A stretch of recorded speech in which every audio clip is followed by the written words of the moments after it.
सो हे learners, welcome back. हमने अपने previous video में एक कॉन्सेप्ट समझा था जिसे चेंज इन पोलैरिटी बोलते हैं। उसी कॉन्सेप्ट को आज हम एक डीप अंडरस्टैंडिंग के साथ और बहुत सारे चार्ट एग्जांपल के साथ डिटेल में स्टडी करेंगे। सो जिनको नहीं पता चेंज इन पोलैरिटी क्या होता है, मैं उनके लिए एक बार एक्सप्लेन कर दूँ। सिंपली, जब एक रेजिस्टेंस ब्रेक होता है और उस ब्रेकआउट के बाद जब मार्केट सेम रेजिस्टेंस लेवल पर सपोर्ट लेकर ऊपर जाता है, तो इसे हम चेंज इन पोलैरिटी बोलते हैं। मतलब, पहले ये लेवल रेजिस्टेंस का काम कर रहा था, अब वही सेम लेवल सपोर्ट का काम कर रहा है, और सिंपली इसे ही हम चेंज इन पोलैरिटी बोलते हैं। सेम ब्रेकडाउन के समय जब मार्केट किसी सपोर्ट लेवल को ब्रेक करता है, फिर मार्केट वापस उसी लेवल से रेजिस्टेंस फेस करके नीचे आता है, तो इसे भी हम चेंज इन पोलैरिटी बोलते हैं। पहले ये लेवल सपोर्ट का काम कर रहा था, अब वही सेम लेवल रेजिस्टेंस का काम कर रहा है। नाउ सपोज यहाँ एक डाउन ट्रेंड है, देन मार्केट यहाँ एक डबल बॉटम बनाता है। डबल बॉटम बनने के बाद यहाँ से एग्रेसिव ट्रेडर बाय करना शुरू करते हैं किसी कैंडलस्टिक के बेस पर या सपोर्ट के बेस पर। फिर मार्केट इस लेवल को ब्रेक करता है, तो हम यहाँ ब्रेकआउट पर भी ट्रेड ले सकते हैं, बिकॉज ये एक डब्ल्यू पैटर्न है। नाउ अब अगर मार्केट वापस इस लेवल पर आता है और यहाँ एक बुलिश कैंडल बनता है, यूजली वो कैंडल एक ग्रीन कैंडल या हैमर हो सकता है, तो इसे हम चेंज इन पोलैरिटी बोलेंगे। अब देखिए, पहले market lower low and lower high form कर रहा था, बट अब देखिए यहाँ market higher high and higher low form करता है। मतलब, अब ये ट्रेंड चेंज हो गया है। तो ऊपर जाने के बाद मार्केट सेम लेवल जिसे उसने ब्रेक किया उसे सपोर्ट बना देता है, जहाँ से डिमांड आ रहा है, और हम यहाँ बाई करेंगे। और यहाँ हमारा रिस्क क्या होगा? यहाँ हमारा रिस्क बहुत छोटा होगा, बस एक कैंडल का, और ऊपर टारगेट एटलीस्ट 1:3 का होगा। तो ये था normal CIP, change in polarity.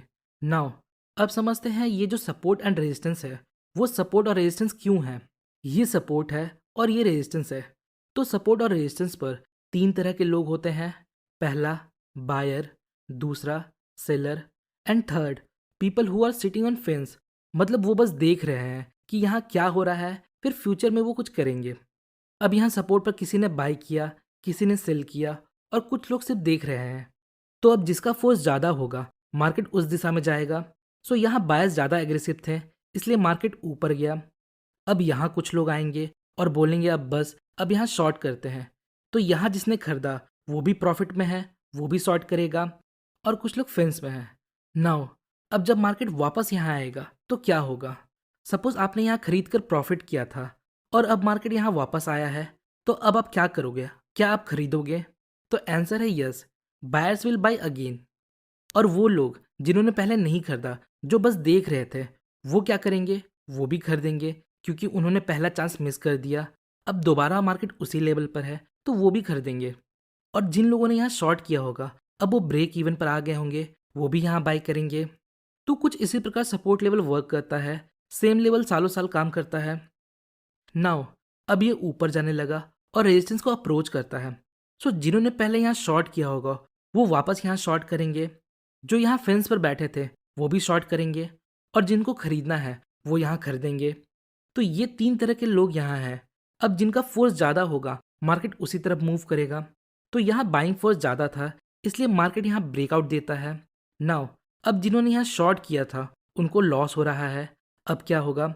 जब मार्केट ऊपर जाकर वापस नीचे आएगा, तो यहाँ शॉर्ट वालों को ब्रेक इवन मिलेगा और वो यहाँ निकलेंगे, और जिसने ये ब्रेकआउट मिस किया होगा वो भी यहाँ बाय करेगा। तो इस प्रकार प्रीवियस रेजिस्टेंस यहाँ सपोर्ट की तरह काम करता है।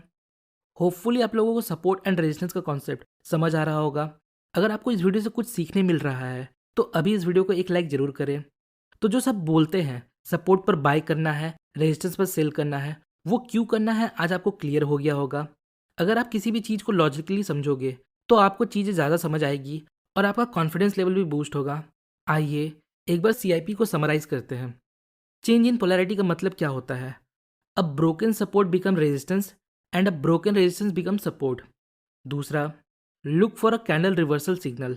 मतलब, अगर सपोर्ट पर है तो ग्रीन कैंडल आना चाहिए, और रेजिस्टेंस पर है तो एक रेड कैंडल बनना चाहिए। और फोर्थ, जो फर्स्ट CIP होता है वो ज़्यादा स्ट्रांग होता है। आइए पहले बाइंग का सेटअप देखते हैं। जब प्रीवियस रेजिस्टेंस ब्रेकआउट के बाद सपोर्ट बनता है, तो यहाँ हमें एक ग्रीन कैंडल चाहिए। इसके हाई के ऊपर हमारा एंट्री होगा और इसके लो के नीचे हमारा स्टॉप लॉस होगा।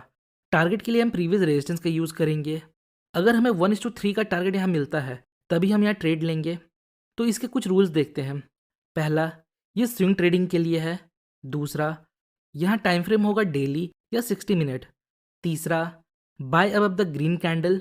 Fourth, stop loss below the green candle. And fifth, potential target 1:3। आइए अब कुछ एग्जाम्पल देखते हैं। यहाँ देखिए, पहले ये हमारा रेजिस्टेंस था, अब सपोर्ट का काम कर रहा है। ये यहाँ 4 बार सपोर्ट का काम कर रहा है। नेक्स्ट, यहाँ भी प्रीवियस रेजिस्टेंस सपोर्ट का काम कर रहा है और यहाँ 2 बार इस लेवल से अच्छा खासा मूव देखने को मिलता है। अगला एग्जाम्पल देखते हैं।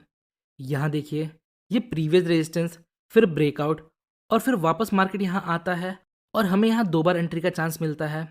नाउ अब सेल वाला एग्जाम्पल देखते हैं।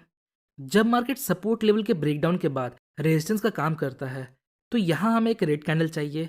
एंट्री हम इसके लो के नीचे लेंगे, स्टॉप लॉस इसके हाई के ऊपर होगा और यहाँ हमारा potential target previous swing low होगा जो 1:2 या 1:3 हो सकता है। एग्जाम्पल देखते हैं। यहाँ देखिए, प्रीवियस सपोर्ट जो बाद में रेजिस्टेंस का काम करता है, एक रेड कैंडल के बेस पर हम यहाँ शॉर्ट कर सकते हैं। नाउ अब पहले एरो को देखते हैं।